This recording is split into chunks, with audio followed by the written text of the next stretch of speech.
अगला टॉपिक है commerce. Commerce को दो पार्ट में क्लासिफाई किया गया है, trade and auxiliary to trade.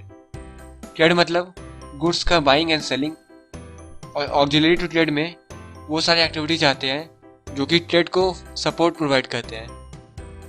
Trade को दो पार्ट में फर्दर क्लासिफाई किया गया है। पहला है इंटरनल ट्रेड।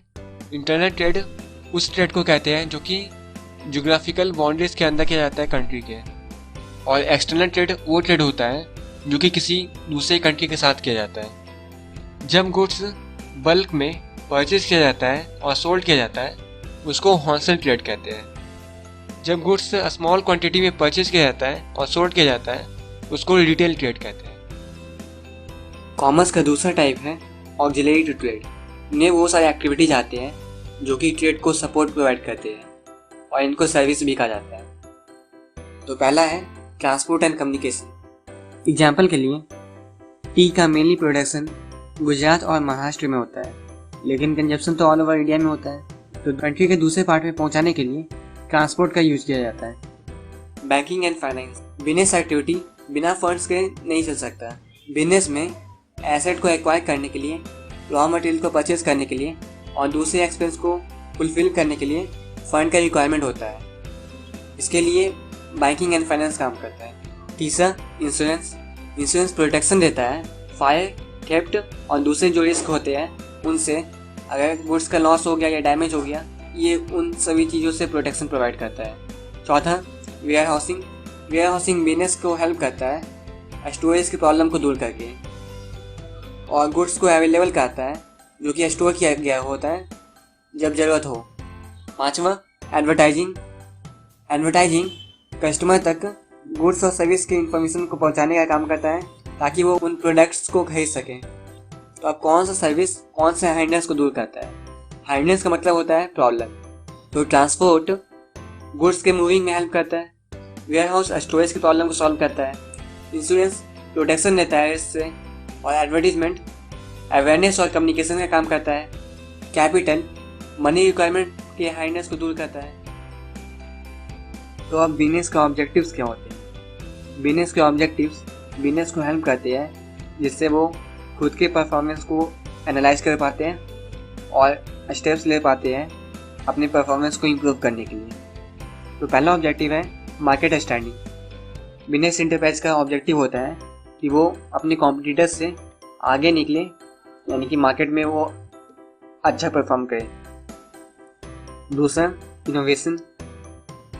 नए आइडियाज़ को इंट्रोड्यूस किया जाए ताकि कस्टमर को बेटर सर्विस मिल सके। इनोवेशन दो तरह के होते हैं। पहला तो प्रोडक्ट या सर्विस में इनोवेशन किया जा सकता है। दूसरा है जिस तरह प्रोडक्ट कस्टमर तक पहुंचता है उनमें इनोवेशन लाया जाए, जैसे पैकेजिंग चेंज किया जाए या क्विक डिलीवरी दिया जाए। बिजनेस का तीसरा ऑब्जेक्टिव है प्रोडक्टिविटी। प्रोडक्टिविटी का मतलब होता है कि इनपुट के कंपैरिजन में आउटपुट कितना निकला है। जितना ज़्यादा आउटपुट निकलेगा उतना ज़्यादा प्रोडक्टिविटी हाई होगा। चौथा अर्निंग प्रॉफिट। बिजनेस का मेन ऑब्जेक्टिव प्रॉफिट कमाना होता है। पांचवा मैनेजर्स की परफॉर्मेंस को इम्प्रूव करने के लिए उनको ट्रेनिंग प्रोवाइड करना और वर्कर्स के परफॉर्मेंस को मेजर करना, उनकी वर्क परफॉर्मेंस को इम्प्रूव करने के लिए सपोर्ट प्रोवाइड करना। छठा सोशल रिस्पॉन्सिबिलिटी। सोसाइटी के लिए जो बिजनेस का रिस्पॉन्सिबिलिटी है उनको फुलफिल करना। तो प्रॉफिट बिजनेस का मेन ऑब्जेक्टिव क्यों होता है? तो इसका रीज़न है, पहला ये एक सोर्स ऑफ इनकम है उन लोगों के लिए जो उस बिजनेस में काम कर रहे हैं। दूसरा बिजनेस के खर्चों को पूरा करने के लिए ये सोर्स ऑफ फाइनेंस है। तीसरा ये बिजनेस के एफिशिएंसी को इंडिकेट करता है। चौथा प्रॉफिट सोसाइटी के अप्रूवल को शो करता है। पांचवा प्रॉफिट होने से बिजनेस एंटरप्राइज का रेपुटेशन भी बढ़ता है। अगला टॉपिक है बिजनेस रिस्क। कई सारे ऐसे कारण होते हैं जिससे बिजनेस को लॉस हो सकता है और उसी को बिजनेस रिस्क कहते हैं। रिस्क को दो पार्ट में क्लासिफाई किया जा सकता है।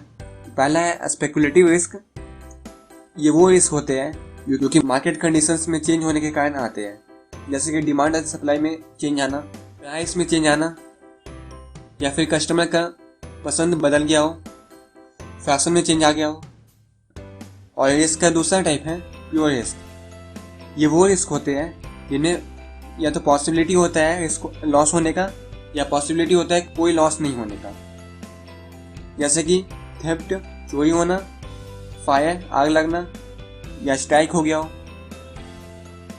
Nature of business risk, future में क्या होने वाला है इसका नॉलेज नहीं होता, जिसके कारण बिजनेस रिस्क अराइज होता है। एग्जाम्पल के लिए गवर्नमेंट पॉलिसी में चेंज होना, डिमांड में चेंज होना, टेक्नोलॉजी में चेंज होना।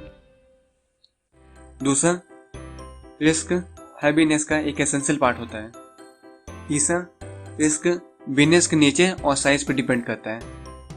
चौथा, रिस्क लेने का रिवॉर्ड होता है प्रॉफिट। बिजनेस रिस्क के कारण क्या होते हैं? तो पहला है नेचुरल कॉजेज, जैसे कि फ्लड आ गया हो, अर्थक्वेक आ गया हो। दूसरा, ह्यूमन कॉजेज, जैसे कि स्ट्राइक, पावर फेलियर, डिसऑनेस्टी। तीसरा, इकोनॉमिक कॉजेज, जैसे कि गुड्स का डिमांड कम हो गया हो, कंपटीशन आ गया हो, प्राइस में चेंज हुआ हो। चौथा, अदर्स में कुछ आते हैं, जैसे कि पॉलिटिकल डिस्टर्बेंस, एक्सचेंज रेट में फ्लक्चुएशन आया हो। रिस्क से डील करने के क्या क्या मेथड्स हैं? तो पहला है कि बहुत ज़्यादा रिस्की ट्रांजेक्शन में इंटर करो ही नहीं। दूसरा, प्रिवेंटिव मेजर्स लेके रखो, जैसे कि फायर फाइटिंग के डिवाइस लगा के रखो जिससे रिस्क कम हो।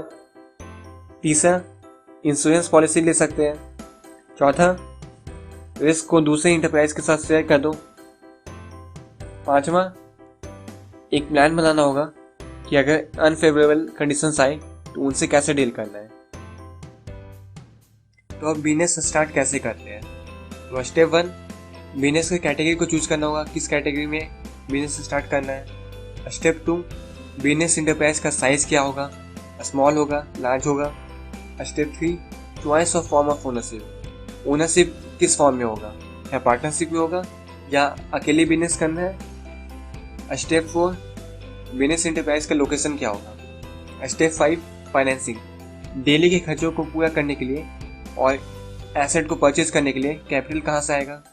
स्टेप 6, फिजिकल फैसिलिटी, मशीन्स और इक्विपमेंट को अवेलेबल करना होगा।